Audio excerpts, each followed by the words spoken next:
If there were only a way to remember at least the yo forms of these common irregular verbs in the preterite. I feel like we could remember the rest of the forms more easily if we knew at least the yo form. Wait, si se puede! There is a way. I can't take credit for this, but I have always found it helpful since I learned this little song in high school. I hope it's helpful for you too when you're trying to remember how the irregular verbs are in the preterite. It's to the tune of La Cucaracha. Here goes.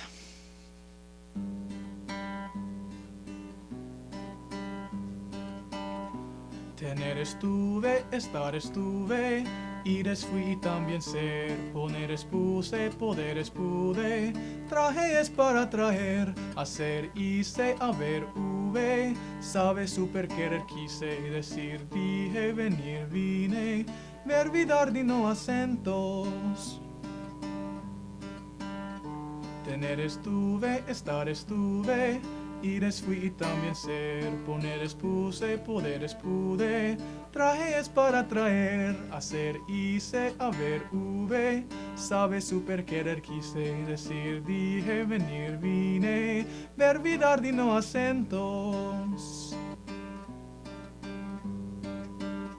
Tener estuve, estar estuve, ir es fui y también ser, poner es puse, poder es pude, traje es para traer, hacer, hice, haber, hube, saber, supe, querer, quise, decir, dije, venir, vine, verb y dar no acentos.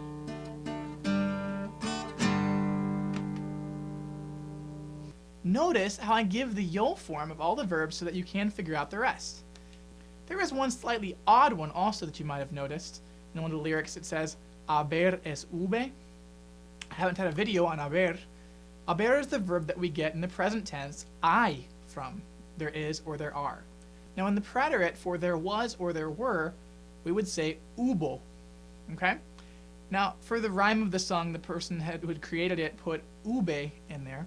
Okay? But if you knew that hube was the yo form, then you could figure out that hubo would be the he or she form for there was or there were. But for Spanish right now, you really only need to know the form hubo. Hopefully this was helpful. Let me know if you have your own way of remembering the different irregular verbs in the preterite, because even though I am a teacher, I always like to learn new ways. Gracias y adios.